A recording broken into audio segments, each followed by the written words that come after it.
Hi everyone, Naka Onolafor here, and in this space I make the invisible visible. So I may be a little late to this conversation, but I have been seeing a lot of Black women online promoting hashtag soft life. So I just wanted to add my perspective to this. And so soft life essentially is, soft life for Black women anyway, has to do with Black women in luxury. So taking trips, going to nice dinners, buying expensive things. And I would say it spills over into not worrying or being unbothered, um, just being at peace, essentially, is my understanding of hashtag soft life. So, first of all, I love that Black women are embracing what we're calling the soft life. Zora Neale Hurston in 1937 wrote that Black women are the mules of the world. And in 2022, to hear Black women talk about hashtag soft life, or others will say a life of ease, is pretty amazing. But I also don't want people to be fooled. And so this is why this video is called The Hard Truth of the Soft Life. So the pandemic, as we know, produced a lot of challenges for a lot of people, for a lot of Black women. The pandemic also created opportunities for certain people. I would put myself in the latter category. Prior to the pandemic, I was working in the office and on college campuses every day of the week. During the pandemic, I was able to work from home every single day. And so I would definitely say soft life could be, interpreted as the ability to work from home. So I think that on some level, not all people, not all Black women will agree, and we obviously don't all have the same experiences, because for some people working from home is more stressful depending on their situation. But for some Black women, working from home has been a game changer.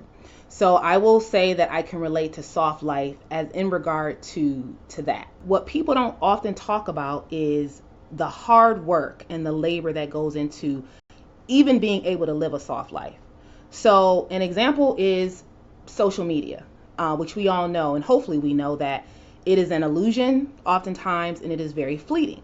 So there is a group of Black women, and I should say more of a community of Black women who actually follow and really enjoy listening to their podcasts and videos. But there's a group of Black women online who actually make content around Black women living a softer life, Black women embracing more ease in their life, and learning how to not work as hard. Yes.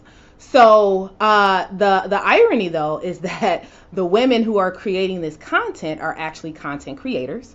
Some of them, although they may not have a traditional 9 to 5 job, they are working in the sense of, uploading videos constantly on YouTube, which if you become really successful at it, you can actually make money from YouTube. But then oftentimes that will branch them out into doing other things. So they may create courses, they may host webinars, they may host workshops and seminars and conferences. And then next thing you know, they're traveling, delivering their message.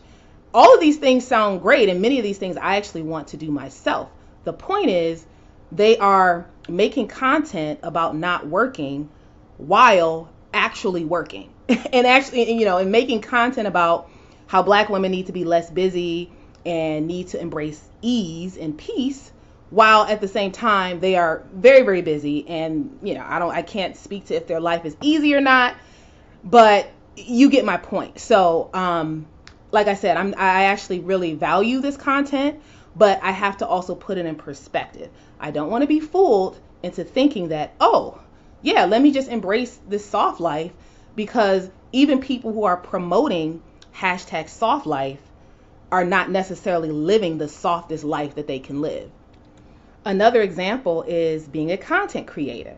Most people know that to create content, well, hopefully creating content is not the easiest thing, especially when you are an influencer and someone who is expected to do that all the time.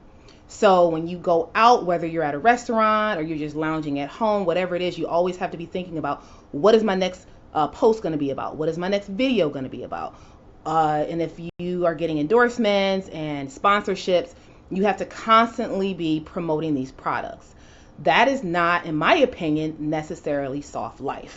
Because even if you go on vacation, a lot of content creators and influencers will tell you that sometimes they can't really unplug. It's hard to unplug because they have people waiting in the wings expecting them to make posts about products and so forth.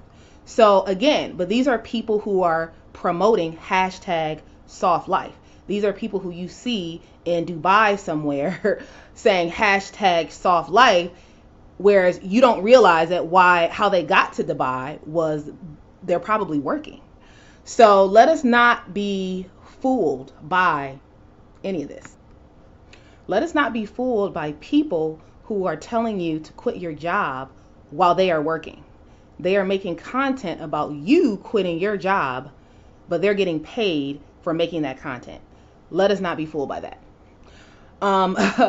I talk briefly in my book about invisible labor, which is something that a lot of Black women don't speak about, and many of us don't even know about it because we have been trained to just, do for everyone, and we don't necessarily see it as even labor, although we end up very exhausted. And so for me, what I'll say is this is probably the softest life at 40, the softest life now that my daughter is going to middle school, the softest life that I've had in a while. However, for whatever level or layer of softness that exists, there is a lot of work that goes into allowing myself to enjoy the soft part, if that makes sense.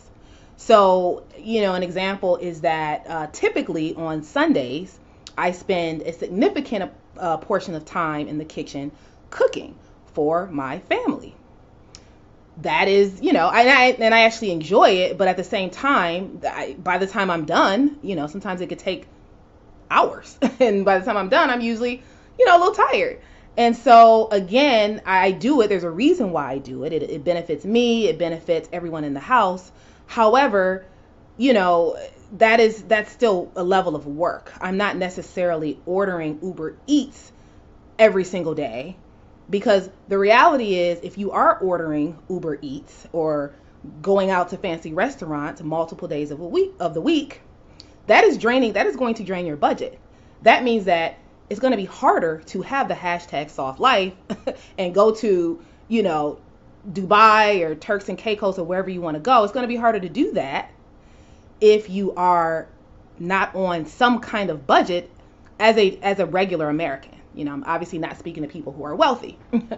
So that's just one example of the things that I have many other examples of the things that I need to do or the work that I need to put in to be able to enjoy a life that is, I wouldn't even say it's soft, but to enjoy a slither of softness in my life.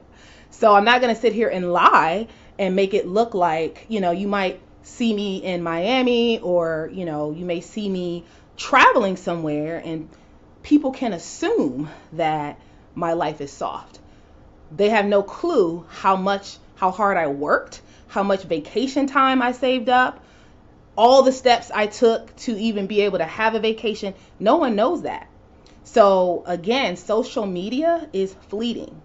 There's an illusion, and again, we all participate. Obviously, I realize that I'm on social media, right? Like you're seeing me on a platform right now, and I'm using this, of course, to promote my book and my brand. But at the same time, even though you're seeing me on social media, the reality is that you're not seeing the full story. None of us are. I can post when I'm on vacation or post when I have my makeup on or post when I have a nice outfit on, but you're not seeing me wake up in the morning and what I look like then. You're not seeing me when I'm sitting at my computer at work and frustrated. You're not seeing me when I'm in the grocery store buying, all the items I need to then cook for hours on Sundays. You're not seeing the moments where I'm, driving around and making errands. None of that stuff is captured. So you might see a post and it says hashtag soft life, and it may appear that certain people are living a soft life, but that does not mean in actuality that they are. Even makeup. I mean, if you watch most movies or television shows, celebrities take hours to get their makeup done. So even the 15 minutes or 10 minutes that you might take, imagine sitting in a chair for an hour and a half, 2 hours. Those same celebrities will then go on the internet or on television and make it look easy. And we look at them and we want to be like them and look like them. But what average person has the time to spend 2 hours and doing their makeup? Another example would be body image. A lot of us will see influencers either online, posting about, and you see their physique and it looks so amazing. Some people are putting in the work in the gym. Some people are putting the work in the hospital or I don't know what you call it, but the surgery center. Okay. And either way, it's still work, and there really is no easy way out. There's no easy way out. So if you're putting in the work in the gym and then someone posts a picture and they look absolutely amazing in their bikini or what have you, then again, you might think, oh, wow, that's hashtag soft life, because look at this person in Jamaica or look at this person in Mexico. They look amazing. They're sitting on the beach with their glass of wine or their margarita. And you don't know the 8 months or the year that they spent sweating and in pain in the gym. The other side of that is, again, there are, people, and I'm speaking about Black women right now, who seek out body modification surgeries. So you see them and they post a picture. Again, they look absolutely amazing. And you think, wow, they're in, I don't know, the UK right now. And again, they're at a fancy restaurant and they look like they're living a luxurious lifestyle, and look at them in this dress and they look so, so perfect.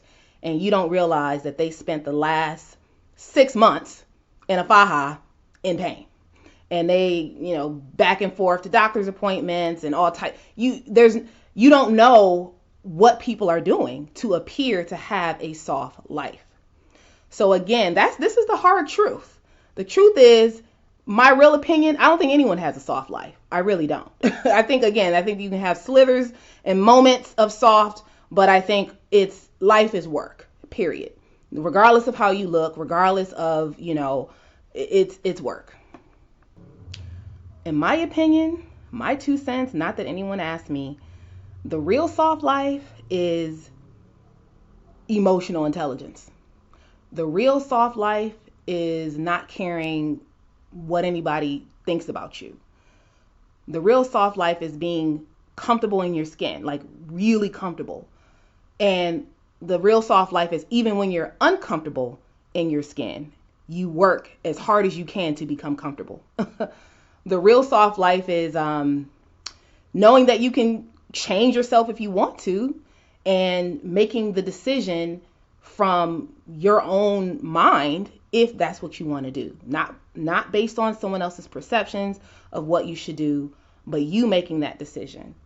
The real soft life is having boundaries. The real soft life is, I do agree there's some truth to just being at peace and all of that. But again, a lot of that comes from having boundaries. A lot of that comes from having self-confidence. A lot of that comes from having the right people in your circle and in your corner. That, to me, is the real soft life. So thanks for listening. Thanks for watching. Please feel free to comment, like, share, subscribe. Please subscribe. And I hope to see you all in the next one.